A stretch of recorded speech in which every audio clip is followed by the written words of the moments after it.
represent the players in terms of their long-term health. So there is that balance, I think. I was going to ask about that subject, and I'll let Daryl take over after that. I That's okay. didn't No, that's okay. No, Yeah.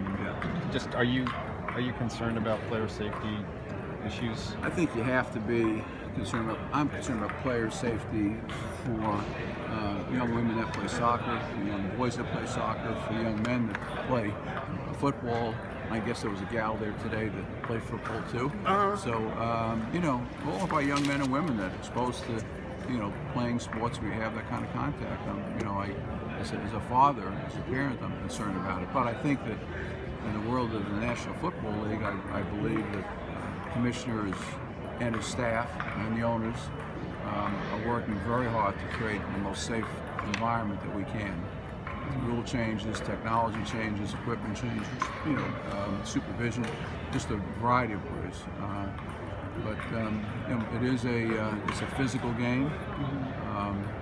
So you're not going to eliminate it, but hopefully we can make it as small a factor as possible. But when Roger's up there and there's a series of questions, and at one point, somebody stood up and pointed out that 7 high school players died this year, and then there's questions about players maybe having shorter careers than them, and he has an off-the-cuff remark about, well, there's risk in life, there's risk in sitting on a couch. Well, I think there is risk in sitting on a couch. I mean, there's probably more people over long term will die from sitting on a couch than getting heart disease and getting obese and eating nothing but Cheetos. Don't take it. I like Cheetos. Don't take it any of this person's Cheetos. But I mean, there's in some ways there's he's not. I know it's a little cynical, but what I'm saying is that so. I think I'm sorry. No, go ahead. So I think that I fundamentally agree with his answer in that I think having played football in high school and team sports and what have you, I think there's great value for young people,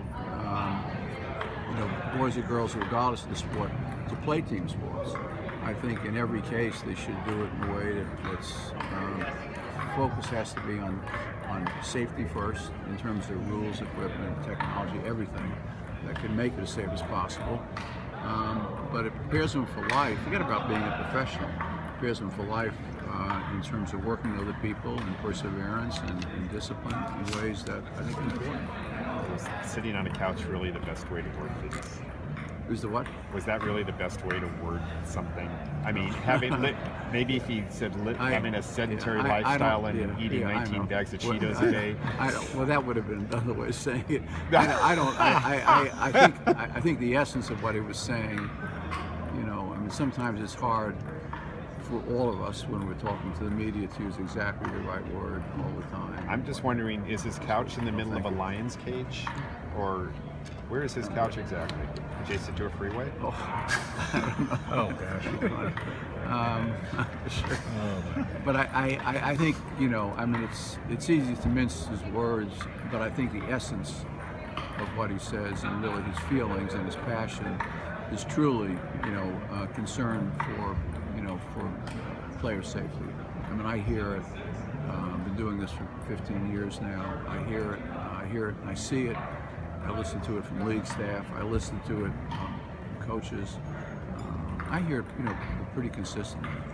And I think the league has made tremendous changes and improvements. So you don't think there's any denial of going on about head injuries and concussions and the seriousness of the issue? No, I don't think so. Do I think there's any denial that it's not something that the league needs to continue to focus on? I absolutely think they do and feel that they have to. Question: how's the stadium progressing toward its summer opening 2017? Come along well now. As you probably know, we had to move the date. We had originally planned on the end of March. We're now the 1st of June. We feel good about the June 1st date. So we're in a good place with that. It's you build something that's like as iconic as this and as unique as this.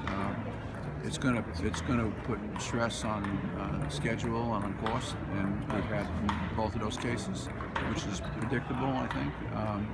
But it's going to be some version of the 8th wonder of the world, we think. It'll be a unique stadium, certainly NFL, if not throughout the United States and the world. And it's going to make not only the NFL proud, but Atlanta proud and our city and region proud as well. We're happy to be hosting the NCAA Final Four and college championship games and SEC championship games and looking forward to bidding on the Super Bowl in 2019 or 20.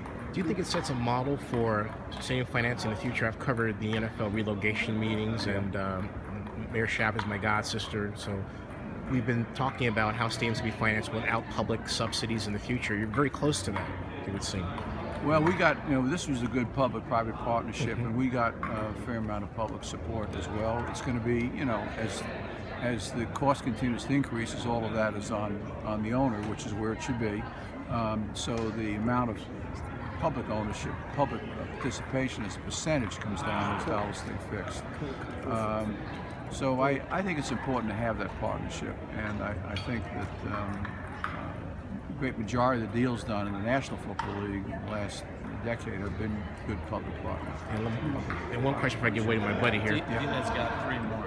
Okay. Yeah. You go. No, you go. Yeah, Arthur. Could you talk about the decision, or we'll start with it. What went into the decision to retain Thomas? We haven't spoken to you since that was made. The biggest decision is actually to retain you. So we've decided to do that, and after that, making Thomas was easy. We in a serious vein, at the end of every season, we look at all of our operations. Let's just say focus on football, and the question is, during the off season, how do we get better? Are there changes we have to make to our coaching staff? Changes we have to make to our personnel department? Into this season, we did the same thing again, and Coach Quinn on the coaching side made some changes we thought were correct. And in terms of personnel, he and I spent some time talking about his observations over the last year about both Thomas and Scott and the whole personnel department.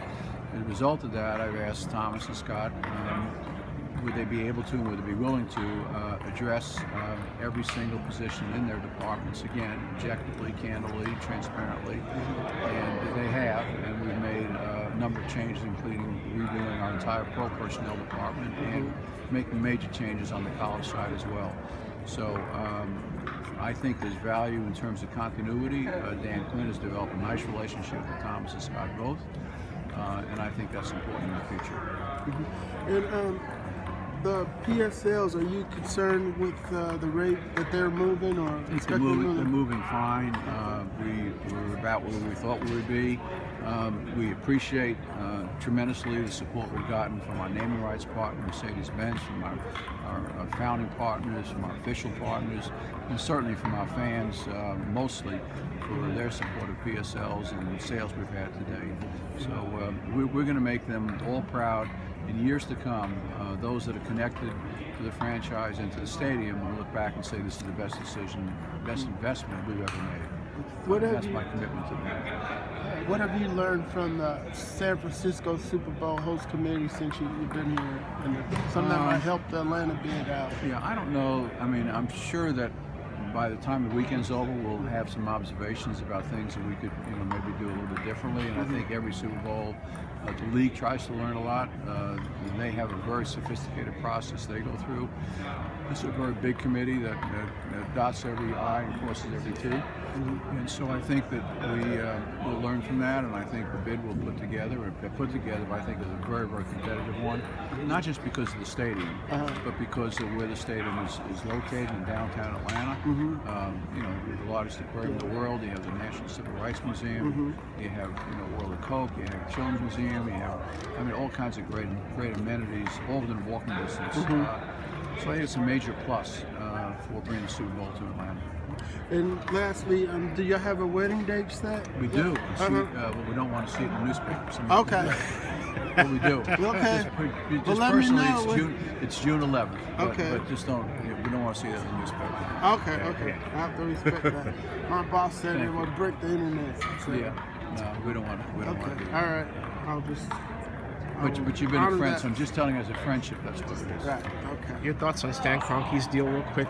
I think what he's going to build in California and LA is going to be spectacular. I think it is the entertainment capital of the world. I think the complex, 300 acres with the stadium in the middle of it, will be magnificent. Something the NFL will be proud of. And it'll be the center not just for his team, maybe for several teams, but for for the NFL too out west in terms of NFL Network, NFL Radio, just a variety of things that we do out there, and a variety of NFL activities. I think that I would say this, and I was part of a lot of the discussions and the presentations. The league worked very hard with all three of the cities, St. Louis, Oakland, and San Diego, to keep those franchises in those cities. I think we haven't given up hope on San Diego or Oakland, and if I had a bet, Save Oakland sports. is that right? If I had a bet, I would say they're going to find a solution in both of those cases. In order to support that, I think the NFL's up their contribution by 50%, $200 to $300 million, and $100 million to each one of those cities.